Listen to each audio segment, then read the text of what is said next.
Olá, pessoal, sejam muito bem-vindos no podcast 1818. Hoje, mais uma história inspiradora e, claro, vamos falar sobre um assunto que eu amo, que é livros, literatura, leitura, enfim. Mas eu vou pedir para vocês se inscreverem no canal, deixar os seus comentários e, mais do que nunca, compartilhar o nosso podcast. Então vamos para mais um 1818. Oi, pessoal, tudo bem? Eu sou a Clara Lambert e espero que vocês estejam tendo uma boa semana. Hoje eu já tenho um pedido para vocês, é que vocês entrem no nosso Instagram, que é @podcast.1818. Lá nós temos muitos conteúdos exclusivos, inclusive se você é antigo aqui no nosso canal e lembra do Café com Marcelo Lambert, que foi nosso primeiro podcast naquela época que era só por áudio, então entra lá que a gente começou com um novo quadro em relação ao que a gente fazia antes, com reflexões, então 3 vezes por semana no nosso Instagram, podcast@1818. Bom, mas eu já falei demais e vamos então ao nosso convidado, que eu acho que vai ser um papo muito legal. E Claudemir, você pode por favor se apresentar para o pessoal que está assistindo? Bom, saudações a todos. Eu sou Claudemir Darkney Santos, sou um artista que trafega entre a literatura, o teatro e a música, sou educador também, e é isso aí, isso já traz um bom resumo. Mais ou menos. Vamos lá. Claudemir, a gente sempre começa pela infância do nosso convidado, né? É muito importante entender um pouco a tua história para que as pessoas que estão nos assistindo, que já estão acostumadas aqui com diálogos que impactam, entender um pouco quem é o convidado, né? Então, você é de São Paulo, você é de outra região do Brasil, sua infância foi aqui mesmo, suas influências já veio da sua família, como é que foi esse princípio? Bom, Marcelo, eu sou de São Miguel Paulista, bairro na Zona Leste de São Paulo. A minha mãe, ela veio da Bahia na década de 70, conheci meu pai aqui. Enfim, né, eu nasci em 75 e cresci em São Miguel. Né? E questões assim, no que se toca a questão artística e da literatura, a minha mãe na década de 70, ela frequentava o Mobral, que seria o supletivo o EJA, né? daquela época, né? E eu ia com ela nas aulas. E então, assim, eu aprendi a escrever antes de entrar na escola, porque eu frequentava o Mobral com minha mãe. E os meus irmãos, eles tinham o hábito de comprar discos, né? E eles não tinham, assim, um gosto musical definido, então eles compravam de tudo. Então tinha disco de rock, tinha disco de brega, de forró. Então eu fui crescendo meio nesse ambiente. Né? E a literatura eu fui conhecer através da escola. Né? Eu já estudei numa escola que chamava Ataulfo Alves, que já é um compositor da nossa música. Sim.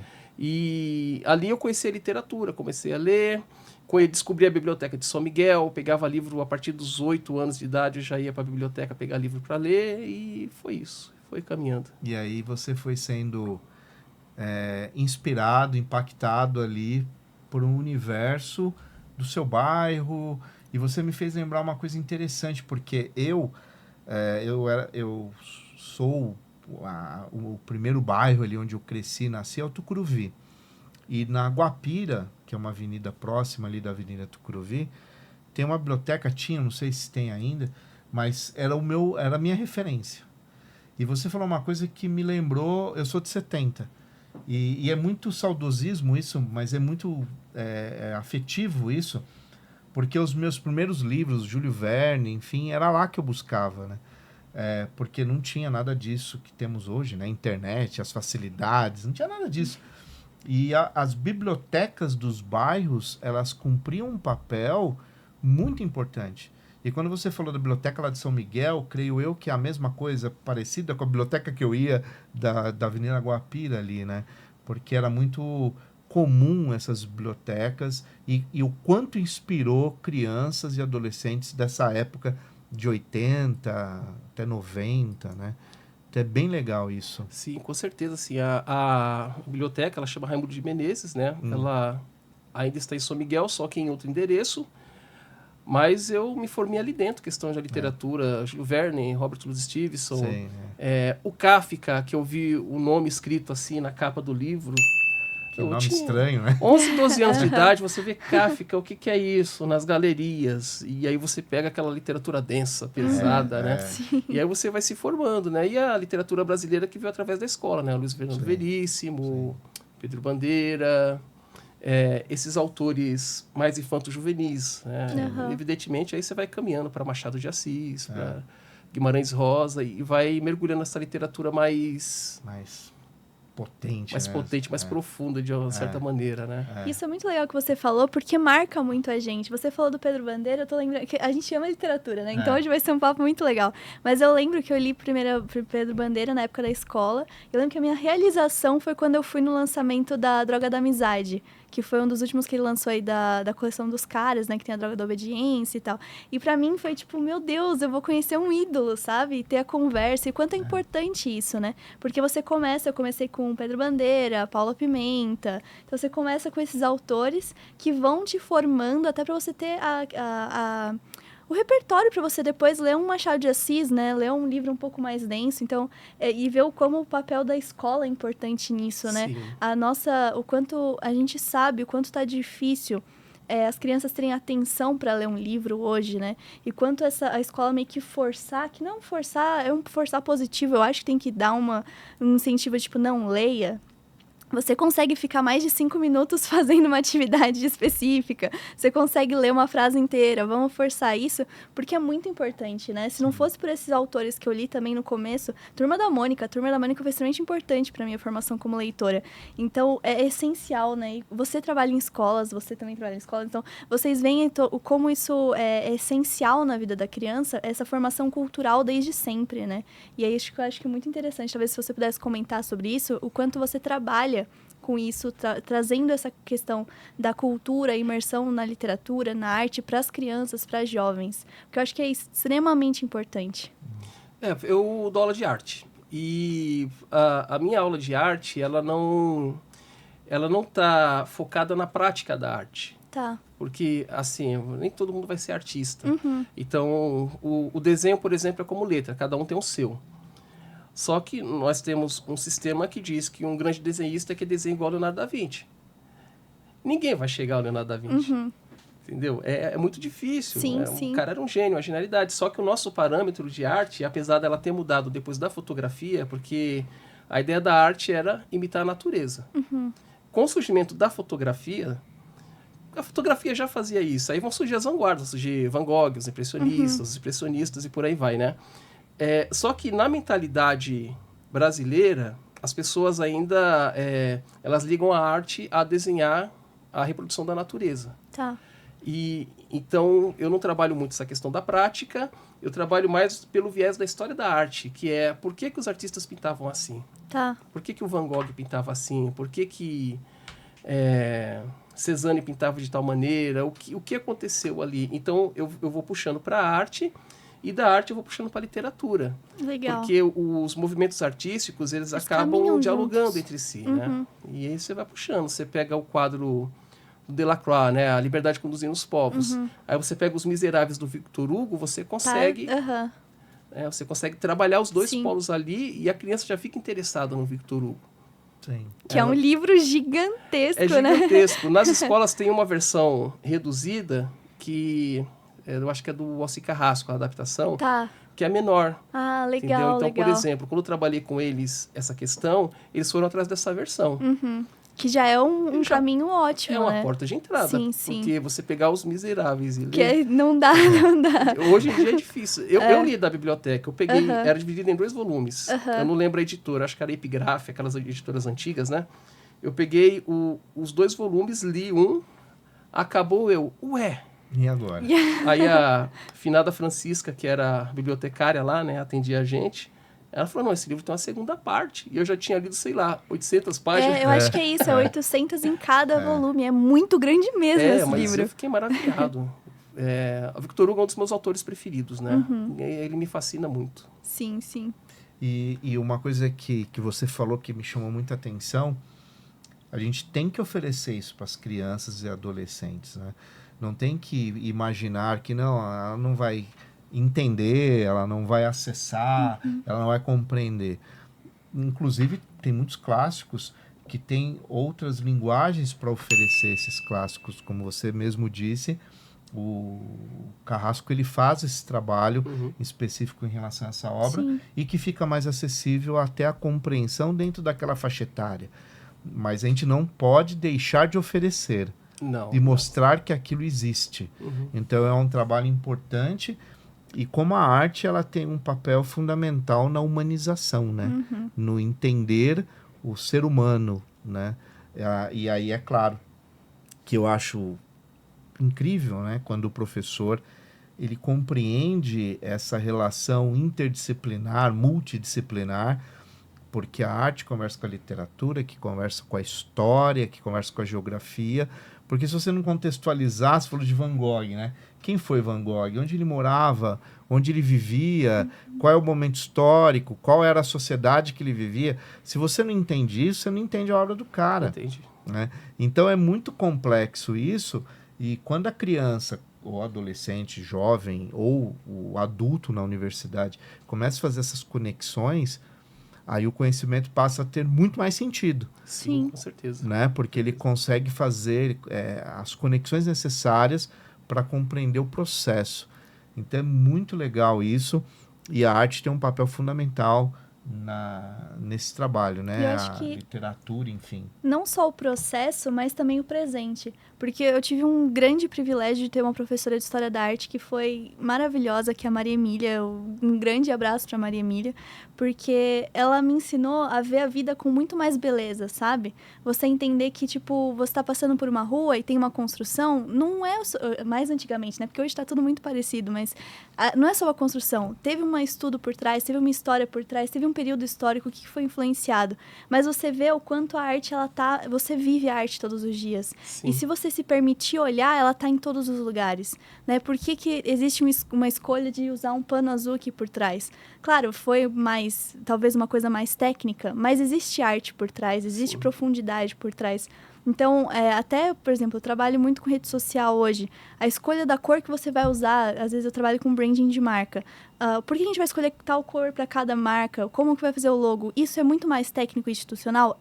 Mas é arte também. Então, você consegue ver o presente com muito mais beleza através de compreensão do que essas pessoas viveram, né? Então, eu acho, sei lá, eu gosto muito de viver a arte no dia a dia. Então, eu acho que é muito legal quando você tem esse acesso na escola, né? Eu ficava maravilhada nas aulas de História da Arte. E você poder falar com crianças e mostrar isso, mostrar, tipo, ó, a vida é muito bonita. Você pode enxergar, por exemplo, todo mundo tá vendo essa caneca, mas cada um desenharia, interpretaria ou experienciaria de uma forma diferente. Isso que a arte mostra, né? Se você quiser escrever um texto sobre essa caneca, você pode escrever. Se você quiser pintar, você quiser fazer um pôster, qualquer coisa, você pode fazer. É a sua forma de ver o mundo, né? E isso eu acho que o que mais me encanta em relação à arte. Eu acho que trabalhar com isso deve ser muito legal. É fantástico, né? Eu costumo falar para eles que como eu falei, eu sou de São Miguel, né?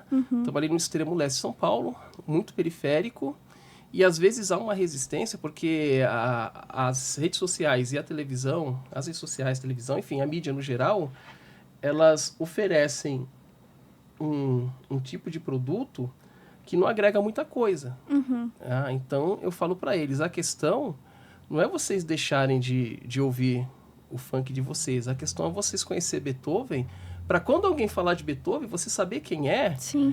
Também. E isso te tira do lugar, porque as pessoas esperam que você escute funk, e ninguém espera que você conheça Beethoven. Quando você conhece Beethoven, você dá um salto à frente. Você vai na entrevista de emprego, vai numa entrevista qualquer que seja, e você reconhece um Beethoven, reconhece um Machado de Assis, uma frase de Machado de Assis, você está um passo à frente, porque aquela pessoa que está ali, às vezes ela não espera isso de você. Então, quando você apresenta, ela começa a ter uma admiração diferente e isso abre portas. Sim. Né? Então, o status cultural, né? Que nós temos o status social, temos o status cultural e o status quo. Então, as pessoas costumam querer só o status quo, né? Elas querem saber da grana. Mas se você tiver grana e você for morar em uma região onde as pessoas têm um nível cultural diferenciado, você vai ser excluído da mesma forma. Exatamente. Então, assim, a arte, ela passa por tudo isso, ela engloba tudo isso. Sim, sim. E esse existir enquanto ser humano, ele está muito mais ligado a esse status cultural, que é como você se apresenta ao mundo, né? E quando você começa a dialogar, a falar, é quando você de fato está se mostrando no bom sentido, que é quando você tem condições de, através da sua fala, colaborar, acrescentar, agregar conhecimento, né? E, infelizmente, numa sociedade pautada muito mais no capital, então acaba sendo o valor material que impõe essa relação. E a gente tem que, exatamente na contramão disso, né? Que são os valores humanos, aquilo que você de fato né? Aquilo que de fato você representa com a sua presença humana, né? Que é o seu conhecimento real. Então, eu acho que é muito legal todo mundo estar aqui, a nossa audiência, né? Escutando esse papo, porque eu tenho certeza que o pessoal vai gostar muito, porque quem assiste o nosso programa está muito ligado a essa coisa da cultura, da literatura, da religião, da espiritualidade, enfim, todas essas áreas, né? Sim. Claudemir, na verdade, eu te conheci através de um livro seu. Então, acho que a gente podia começar a falar sobre seus trabalhos literários. E o que eu conheci foi o Fantasmas, Demônios e Lendários. Você pode contar um pouquinho qual foi a sua ideia por trás de... Por que você decidiu falar sobre esse livro? Porque eu gostei muito de como você trouxe lendas, coisas que são muito da nossa cultura, do nosso imaginário, vivências muito reais, para uma coisa meio, tipo, quase... científica, de explorar, de ir atrás das lendas, de entender o que tinha por trás e perguntar para as pessoas. Você pode contar um pouco sobre esse trabalho? Posso. Deixa eu pensar aqui por onde eu começo.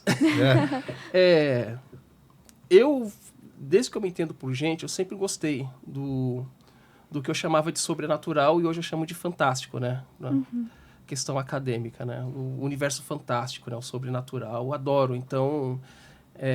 a Record passava filmes de terror na sexta-feira à noite, eu assistia tudo, passava Drácula, Frankenstein, algumas produções da Hammer, que é uma produtora britânica, né, da década de 70, e eles começaram em 50, com o primeiro Drácula colorido com o Christopher Lee. Tá. E, enfim, eu adoro a produção deles, então aquilo mexeu muito com o meu imaginário. E também, por minha mãe ser baiana, do interior da Bahia, ela trazia os causos e lendas ali, contava para mim quando eu era criança, então essas coisas foram alimentando muito seu imaginário. o imaginário, então eu sempre gostei. Aí, em determinado momento, eu tive a ideia de juntar algumas histórias que eu sabia sobre o bairro de São Miguel. Tá. E eu transformei num espetáculo, que era os Fantasmas de São Miguel. E como que era esse espetáculo? Era um personagem, um senhor, que ele vendeu a casa para outra pessoa. E a pessoa que compra essa casa, ele começa a falar, nessa casa, aquela ali é a porta da casa, depois da porta tem a rua, e depois da rua tem todo o universo do meu bairro. E ele começa a falar e começa a contar as histórias de assombração. E em determinado momento eu parava o espetáculo, parava não, né? Eu perguntava para as pessoas que estavam assistindo sobre se eles tinham história, e as pessoas contavam algumas histórias que elas tinham também. Legal. E eu tinha um blog, eu ia registrando no blog. Pois bem, aí me veio a ideia de fazer o livro, que eu já tinha juntado os Fantasmas de São Miguel, tinha feito, que são contos ali do bairro de São Miguel, tinha escrito Lendário, que é um poema dramático, que ele trabalha mais com lendas e mitos da cidade de São Paulo, né, do interior. E um tempo depois eu fiz um espetáculo com alguns estudantes de teatro, que virou o Mitos, o Refúgio das Lendas, que aí trabalha mais com folclore no geral, folclore mais nordestino, enfim, né, que também faz parte da minha origem. Então, esse meu primeiro livro é isso, são minhas origens, né, o universo sobrenatural do infantil, né, o poema dramático da minha cidade, que é São Paulo, mas aí eu pego todo o estado, e as lendas e mitos do folclore nacional, que eu sempre amei também. Então, parte muito disso, né? Alguns dos contos de São Miguel, as pessoas contam com muita fé, né? Então você tem que ter o devido respeito sempre, Sim, né? Sim. E apesar de eu não... Porque é real, é verdade para essas pessoas, né? O Humberto Eco, ele fala que se alguém pensou é porque existe, né? Ele tem uma frase assim, eu gosto muito do Humberto Eco. E assim, apesar de eu não ser uma pessoa crente, tem uma experiência do livro que eu vivi. Pode contar? Posso, que eu acho que eu até me arrepia quando eu lembro. É. A minha mãe, ela cuidou de uma senhora que estava ali nos cuidados paliativos, né? E essa senhora tinha um marido, um senhor. E esse senhor se apaixonou por minha mãe. E ele morava... Vocês não conhecem São Miguel, mas assim, tem um da avó na Avenida São Miguel. Ele morava na rua de trás da avó. O nome do bairro é Morumbizinho. Você está entendendo? Morumbizinho, o nome do bairro. Então é só casona, é só... Enfim. E depois que a esposa dele morreu, ele cortejou minha mãe. Né? Minha mãe reclinou o convite, educadamente, e passou-se o tempo, né? A gente fez algumas piadas ali, algumas brincadeiras, né, na época. E eu fui para Emeli do Matarazzo, que é outro bairro, e eu ia de bicicleta e estava voltando para casa à noite. Sei lá, 11h30 da noite, meia-noite, 1 da manhã, alguma coisa assim. E eu passei na frente da casa dele. E ele estava subindo a escada. Subi na escada como quem vai abrir a porta. Não vou falar boa noite, porque 1 da manhã, né, uma pessoa na bicicleta, né, um senhor subindo. E fui embora. Passou umas 2 semanas. Minha mãe estava passando roupa, reclamando da vida. Eu falei, a senhora tá aí sem dinheiro, por que é? O seu Wilson quis casar, a senhora não quis? Fez uma piadinha e tal. Eu falei, eu vi ele semana passada. Aí ela falou, você besta, menina, ele morreu faz 2 meses. Nossa. E isso você viveu. Eu vivi, entendeu? E aí vem a questão, né? Seria um irmão dele parecido com ele? Será que não era? Será que era ele? Então fica essa coisa. Porque quando você não acredita, você busca justificativas. Sim. Né? Dentro da... Que é um mecanismo mental mesmo, né? Justamente. Você procura ali algo que explique aquilo, né? Sim. E vai ficar inexplicável, porque eu não voltei lá para saber se era irmão dele. Enfim. Mas que era, ele era. Você falou antes uma frase do Humberto Eco e toda a sua fala me lembrou muito da Svetlana. A Svetlana, ela é uma jornalista, né? E ela escreve livros maravilhosos como Vozes de Chernobyl. E ela fala muito sobre isso porque ela é uma jornalista escrevendo livros falando sobre momentos históricos muito complexos. E ela tem uma frase que eu acho que é perfeita para o que você está falando, que é assim, eu vou ler porque de cabeça eu nunca lembro, mas não há fronteiras entre o fato e a ficção. Um transborda sobre o outro. Ao narrar, o homem cria e luta contra o tempo, assim como o escultor contra o mármore. Ele é um ator e um criador. E o que ela está querendo dizer aqui? É que a partir do momento que a gente fala sobre algo, o limite entre o que é fato e o que é ficção, ele tá se moldando o tempo todo. E a gente só vai conseguir compreender porque ela fala muito sobre momentos históricos, né? Então ela fala que a gente só consegue entender o passado ou um fato a partir do momento que a gente fala sobre ele. Se algo aconteceu e não for falado sobre, você nunca vai entender, você nunca vai compreender. E eu acho que é exatamente isso, né? Você falar sobre essas experiências, você falar sobre essas coisas que às vezes as pessoas tentam justificar, ou sobrenatural, ou fantástico. É a partir disso que você vai começar a entender, né? As pistas estão através das narrativas, né? Sim. Então eu acho que é muito legal esse trabalho que você fez com esse livro. De ir atrás das pistas, né? E esse livro que você citou, né? É o Vozes de Chernobyl. Não, o livro dele. Ah, tá. Né? O Demônios Lendários. Isso. Fantasmas, Demônios e Lendários. Isso. E ele fala exatamente sobre contos, crônicas da Zona Leste ali, de São Miguel. Começa com causos de São Miguel. São Miguel. O lendário é um poema dramático que já pega a região de São Paulo, né? E o Mitos e Refúgio das Lendas é uma peça de teatro que fala sobre os mitos mais nordestinos. O lendário tem uma coisa bem legal, que eu gosto muito, porque eu pesquisei as lendas e mitos de São Paulo, e você percebe que a maioria das aparições e dos fantasmas é sempre uma busca de justiça. Eles voltam porque eles querem alguma coisa precisa ser acertada. Tem que ser acertado. Não é muitos indo pro cinema, alguns filmes de terror, de susto, não. É uma coisa que está buscando equilíbrio. Não é que seja mal ou seja bom, mas tem alguma coisa pendente que precisa... Ele tem uma história que talvez justifique aquilo. Justamente. Entendi. Justamente. Tem um filme que eu não vou lembrar desculpa te cortar, mas tem muito a ver com acho que a realidade urbana da nossa cidade, que é das injustiças, né? Sim, sim. Uma reparação, talvez. Uma reparação. Então, eu sinto isso, assim, tanto nisso quanto nas próprias histórias de São Miguel que as pessoas contam, né? Da menina que ficava... A mãe colocava de castigo em cima do telhado a telha de aço. a mãe colocava a menina de castigo no sol, e essa menina falece, e aí à noite a mãe começa a escutar ela perguntando se pode descer do teto. Então tem sempre uma coisa assim, né? Essa E busca. ela viram, e essas histórias, de certa forma, elas viram um ensinamento, né? Sim. Sempre sim. é carregada de, olha, tem uma moral aqui, né? No final dela, sempre tem um ensinamento. Tem uma reflexão a ser feita, né? Sim. De como nós somos, como agimos aqui entre nós, né? Sim. E você tem projetos futuros na área de livros, da literatura? Você tem projetos em andamento? Como é Até que tá? porque esse não é seu único livro, né? Você Não. tem outros já publicados. Inclusive, eu tô com um em casa, preciso ler. Tem o Despedaçando Fanny, que são os Isso. contos do Beloto. O Beloto é um personagem mais existencialista, né? Ele não no sentido satiriano, Tá. no sentido da nossa vivência do dia a dia, do cotidiano, né? Eu costumo dizer que assim, ele vive com pessoas ordinárias que se encontram numa situação extraordinária que a transforma. Tá. Então são pessoas que acontece algum fato e aquele fato transforma a pessoa. Entendi. E o Despedaçando Fanny é mais ou menos isso. E o Beloto tem um arco de histórias, né?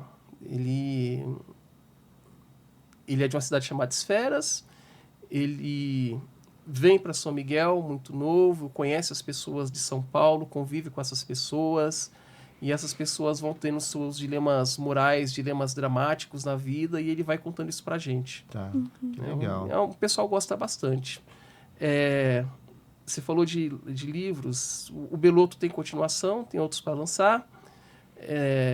Esse ano a gente lançou Dramaturgias da Aldeia, que é um livro com peças de teatro, que tem uma peça minha, que é o Necromaquiador, uma peça bem legal, que é sobre um garoto que ele é um artista, mas ele trabalha num necrotério maquiando mortos, né?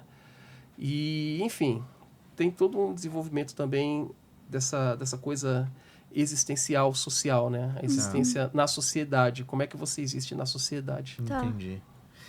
Você estava falando, desde o começo, você fala muito sobre São Miguel, né? Que é o seu bairro. Sim, E isso é muito legal. Por que eu falo? Porque aonde a gente cresce, a nossa raiz, o nosso bairro ali, ele deixa na gente uma memória no DNA, né? Que fica tão forte ali, que aquilo tem um papel muito importante na nossa formação, né? E você é de 75, você falou, Sim. né? Eu sou de 70. E a gente ainda teve o privilégio de viver a rua, né? De viver as experiências de brincar na rua, de todas as atividades lúdicas que a rua oferece, os desafios e os perigos, né? E como isso fica marcado na gente, e como isso a gente carrega na nossa vida, né? Essa origem, essa raiz. É muito legal isso, viu? Eu acho que...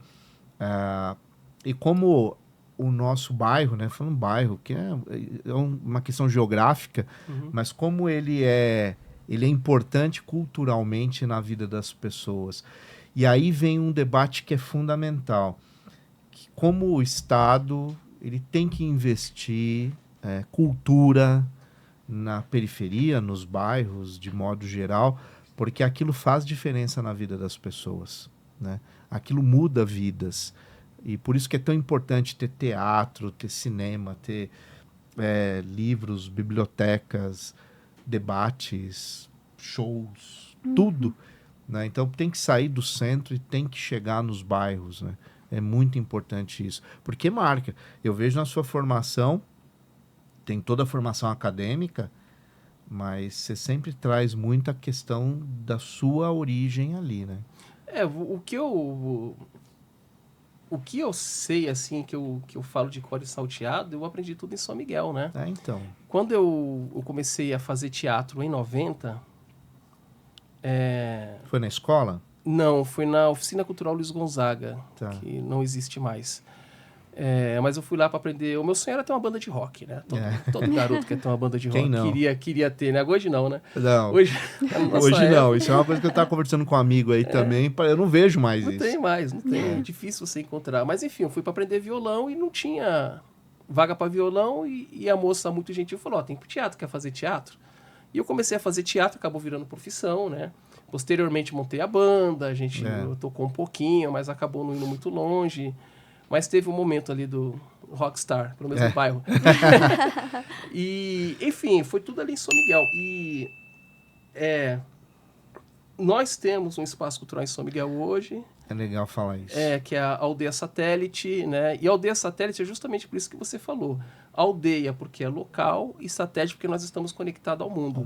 A gente não pode também se fechar no bairro e achar que não existe um universo. Existe um universo, existem várias culturas, outros sons, outras batidas. Então, você não pode ficar achando que que o universo, né, ele está resumido ao seu umbigo. E você não pode transcender isso. Né? A palavra é essa, transcender. Então, a Aldeia Satélite é justamente essa questão. Então, estamos em São Miguel, falamos de São Miguel, mas falamos de uma maneira que as pessoas possam se encontrar. Entendi. Porque não adianta você falar do seu umbigo e não encontrar respaldo na outra pessoa. Aí aquilo morre em você. Né? Então tem essa palavra. Transcender, eu falo isso do Bob Dylan. Bob Dylan transcende a música, né? Ele vai além. E o nosso trabalho é esse. Tem um conto do Robert Louis Stevenson que chama O Will do Moinho, que eu li moleque esse conto, mas eu adoro ele, que é o quê? O Will do Moinho é uma pessoa, ele nasce nesse moinho e ele passa a vida toda, tem uma estalagem, uma pousada nesse moinho e as pessoas vão passando, né? Até que um dia a morte chega para buscá-lo. Mas enquanto as pessoas vão passando, ele vai descobrindo o mundo sem sair do moinho. É um conto muito bonito. Então é isso, né? Evidentemente que depois, né, eu fui conhecer o centro de São Paulo, né? Gosto muito também, aprendi muitas coisas, assisti várias peças de teatro, vários filmes, enfim, livros que hoje você encontra na internet, você ia encontrar na Mário de Andrade, no Centro Cultural São Paulo. Sim. Então tinha que ir até esses lugares, hoje não precisa mais. Mas eu fiz toda essa caminhada, né? Sim. Eu batia cartão no centro, na Vergueiro. Na Vergueiro, na Central São Paulo. No Anhangabaú também, né? Na Mário de Andrade. Mas a Vergueiro, porque tinha muita coisa acontecendo ali, né? Tinha show, às vezes eu ia pra... Eu fiz um trabalho de hemeroteca, então eu tinha minha própria hemeroteca. Que legal. E eu ia muito lá na Vergueiro, porque eles tinham um acervo, tem ainda um acervo muito legal de jornais, de um monte de coisa. E depois tinha show, né? À noite tinha show. E era um espaço muito democrático, assim. Tinha um café, né? E eu fui meio cria disso também ali, sabe? Que legal. Muitas experiências culturais ali que foram fundamentais para a minha formação também. Se bobear, a gente até se cruzava por lá. Não tenho dúvida, né? Também gostava de rock. Até tem uma coisa aqui que quando eu falo eu tenho que tomar um certo cuidado, porque eu também tive a mesma febre da banda, né? Do rock. E eu comprei a minha guitarra, né? Uma guitarra vermelha. A primeira guitarra foi no Mapping. E eu me lembro, eu trabalhava na Paulista, desci ali pro Mapping no centro, comprei uma guitarra vermelha. Na Praça Ramos. Praça Ramos. E parcelei ainda, né? E na época não tinha nada digital, então era um carnê, né? E aí chego eu em casa com uma guitarra e um carnê. E naquele momento eu percebi que faltou o amplificador, né? Aí eu falei, eu tenho uma guitarra, eu tinha o violão, tinha a guitarra, mas não tinha um amplificador. Então a vida era assim, né? Foi parcelado no Mapping, que virou hoje meme, né? Mas são experiências que vai formando a gente, né? Sim. E que vai trazendo o que nós somos, né? São várias partes de uma história que compõem o indivíduo.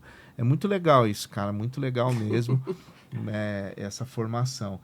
E, bom, então você hoje, então vamos pensar, você hoje, então você é professor de artes, Sim. escola pública, né? A gente já tinha conversado, você também tem esse trabalho com teatro, como escritor, ao mesmo tempo continua uma carreira acadêmica, né? Sim. Buscando a formação cada vez mais aprimorada no meio acadêmico.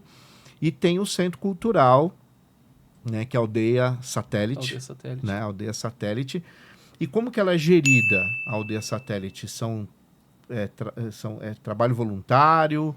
Vocês levam projetos lá para dentro? Como que funciona um pouco? Quando a gente sempre quis ter um espaço nosso. Tá. Nós É um fazemos grupo de residência. amigos? Somos um grupo de artistas. Amigos Tá. também, né? Amigos, mas enfim, né? Tá. Artistas, mas tem várias gerações. Ah, que legal. Eu tenho 50, tenho lá de 56 e tem menina de 20 anos. Tá. Então tem várias gerações ali. A gente começa... O meu primeiro grupo de teatro, que é o Alucinógeno Dramático, começa em 94. Alucinógeno Dramático. É resultado dos anos 80 80 total. isso, né? É Ventania São Tomé das Letras, né? Era mais por causa da música do Belchior, a minha alucinação suportar o dia a dia e os meus delírios e experiências, coisas reais. Depois que eu fui me tocar na questão do ácido lisérgico, assim, sabe? Foi até a gente foi vender a peça na escola e o professor falou pra gente, mas até o momento não tinha... Não tinha concatenado ali. Não, mas eu também achei fantástico. Falei, caramba, olha. É muito legal. Enfim, a gente foi caminhando. Em 2015, fechou a Oficina Cultural Luiz Gonzaga. Eu já estava trabalhando, assim, já estava concursado, já tinha uma certa estabilidade financeira. Aí eu juntei a galera e falei, velho, vamos alugar um espaço? Bom, você sabe que não dá dinheiro. Eu falei, justamente, não dá dinheiro. Mas a gente não consegue pagar? Consegue. Então a gente vai alugar e vai fazer o que a gente quer. E a gente começou a fazer o espaço, a gente foi enxergado pela Fundação de Setúbal, aí eles proporam projetos, a gente fez projetos, a gente conseguiu alguns editais culturais. E é isso, né? Nós somos hoje em 8 ou 9 pessoas, eu sou ruim nisso. E a gente divide ali tanto a questão da manutenção do espaço, limpeza do espaço, a apresentação de teatro, de música, trazer programação de fora, oficinas, né? Atualmente a gente está com um projeto que se chama Os 10 Anos de Aldeia, né? Que a Aldeia faz 10 anos esse ano. E nós estamos com curso, estamos com espetáculo. Aliás, sábado... enfim, aqui não adianta, né? Podcast, a linha do tempo não é... Mas, enfim, sábado agora, que não é esse que vocês estão assistindo, vai ter um espetáculo muito legal que é A Noite Não Há Criança, que é da Kathleen Cruz. Tem um da Mariana que é muito legal, que é A Aurora Chegou de Trem, que fala sobre o sanatório de Barbacena. Que legal. O meu é o Morte, o Grande Espetáculo da Vida, que é a história de um mecânico. E esse mecânico vai contando a história dele e vai passando vários nascimentos e morte, ele vai refletindo sobre isso. Então, assim, tem vários espetáculos sempre tocando essas questões, quando não históricas, filosóficas, por assim dizer. Que Que legal. legal. E como as pessoas chegam lá? Você tem site, tem Instagram? O Instagram é Aldeia Satélite. Aldeia Satélite. E o Facebook é Aldeia Satélite também. Tá, que legal. Então, por esses canais, as pessoas chegam. E qual é o endereço? Miguel Ângelo Lapena 35, no centrinho de São Miguel. Tá. É tudo Fácil gratuito, achar. fácil. Tudo gratuito, nada é cobrado. Que legal. Parabéns. Com edital e sem edital, a gente não cobra. Legal. É um trabalho voluntário mesmo, ideológico, militante, enfim. A gente costuma falar, a gente trabalha de segunda a sexta para no sábado a gente fazer o que quiser. Então a gente acaba não tendo ligações com correntes políticas, apesar de todo mundo ter um pensamento progressista, Sim. por assim dizer, né? Uns mais radicais, outros nem tanto. Mas todo mundo é progressista e, enfim, se você tem o rabo preso com alguém, você não pode tocar em certo assunto. Então a gente decidiu não tê-lo, né? Pra gente poder falar o que a gente quiser e o que a gente entender. E praticar liberdade de fato. A liberdade de fato, né? Entendi. Muito legal. Gostei muito do nosso papo. Acho que falar de cultura, literatura e afins, arte, não tem nada mais gostoso do que falar sobre isso. É muito bom. E pode ter o 1818 como parceiro toda vez que você for lançar um livro, um projeto, nos avisa que a gente divulga aqui. Pode, é muito assim, legal portas tipo abertas mesmo, principalmente trabalhos assim que nós valorizamos muito. Nós, que eu digo, eu, a Ana, a produção, porque quanto mais a gente incentivar esse tipo de trabalho, mais portas a gente abre para pessoas que estão buscando, né, se emancipar. E como o conhecimento emancipa, então nós precisamos incentivar e apoiar todo mundo que está na mesma toada, né? Então, parabéns pelo seu trabalho e eu tenho certeza que tudo que tem essa essência vai longe, né? Você falou 10 anos aí. 10 anos de aldeia. Vai Muito muitos legal. mais. Parabéns. Passou muito rápido, a gente tá Passou. conversando, o tempo tá aqui voando. Voou. Então eu já vou encaminhar aqui pro final do nosso programa, que pena. porque tá passando, mas Conversa foi tá muito boa, rápido, né? Mas vai Foi ter bom. outro Não, a gente encontro. pode marcar a parte 2, falar de alguma obra específica, Isso. falar Legal, de... legal. Eu acho que Isso. seria bem legal. E então a gente gosta de finalizar pedindo uma mensagem, algo que você fala diretamente pro pessoal que tá assistindo. Pode ser algo que você queria ter falado e acabou não falando, ou uma mensagem de fato que você quer deixar pra quem tá assistindo até aqui. Que pergunta difícil. Parece fácil, mas não é, né? Não é, eu acho que acreditar naquilo que quer, né, e fazer por onde, sabendo que não vai ser fácil, que as pedras fazem parte, as lágrimas fazem parte e que o sorriso vem. Um dia você vai comer pouco, outro dia você vai comer muito. Um dia você vai sorrir, o outro você vai chorar, um dia vai chover, outro vai fazer sol. E faz parte. Então, siga aquilo que você quer. Doa a quem doer e doa em quem doer. Chegue lá. Respeitando o próximo, é claro, né? Sem precisar passar por cima de ninguém. Sim, no seu caminho. exatamente. É isso. Muito obrigada. Muito obrigado mesmo Obrigado pela a sua vocês. presença. E se a pessoa quiser falar direto para comprar os livros, a gente acabou não falando, tem nas redes, como Rapaz, que a eu gente sou acha? péssimo nisso, né? Você percebeu, né? Pode me procurar no Claudemir Darkney Santos, pode entrar em contato com a Aldeia Satélite, o Instagram é isso, Aldeia Satélite, Claudemir Darkney Santos. Tem a editora Lavra também, que é a nossa editora parceira, uma grande editora ali de Itaim Paulista, com títulos muito legais, ele que publica nossos livros. Então, Legal. tem essas 3 fontes, tem a Aldeia Satélite, Claudemir Darkney Santos e a Lavra. Curtam os 3, curtam 1818, acompanhem todo mundo. É E isso. é isso. Vou deixar todos os links aqui na descrição. E eu quero agradecer muito a Márcia, que na verdade foi por ela que eu consegui encontrar esse livro, né? Ela me indicou, falou assim, não, tem um livro que eu acho que você vai gostar. Ela é tia de um amigo meu, um amigo de infância aí. Então eu queria agradecer, Márcia, por ter feito essa ponte, esse contato e por sempre me indicar bons livros, que isso é sempre bom quando a gente tem essa troca, né? Olha, eu vou te falar uma coisa, a Márcia é uma mulher fantástica, viu? Ela enxergou num TCC que eu fiz ainda no curso de pedagogia na Unifesp, ela enxergou no TCC uma possibilidade de juntar ali a questão da literatura, que eu estava pesquisando, né, a morte enquanto personagem na literatura, com a questão da teoria das enunciações, que casou muito bem.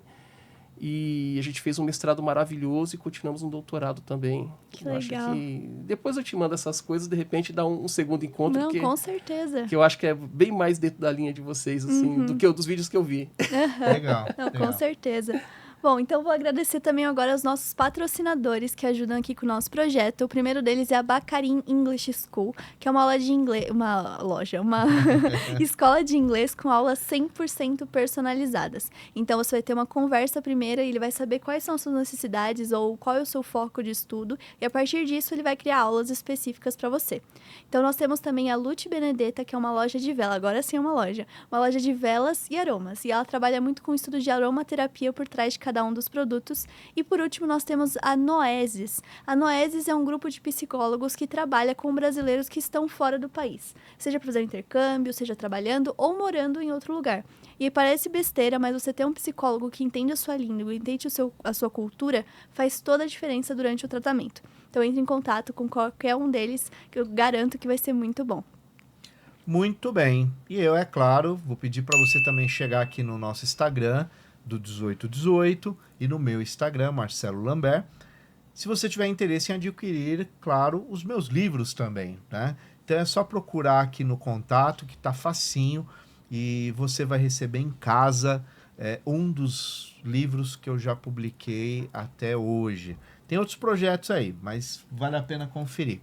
E eu quero, é claro, pedir para você se inscrever no canal, deixar os comentários, se você tiver alguma dúvida, deixa comentário, ele vai olhar lá, vai responder para vocês. E mais do que nunca, gente, compartilhar esse projeto.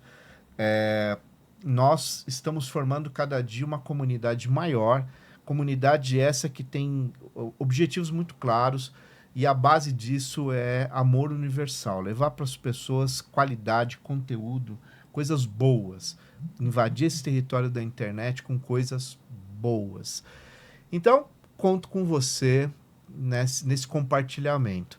E para finalizar, como sempre, eu desejo a vocês muita, muita e muita luz e um grande abraço do amigo Marcelo Lambert. Até o próximo 1818.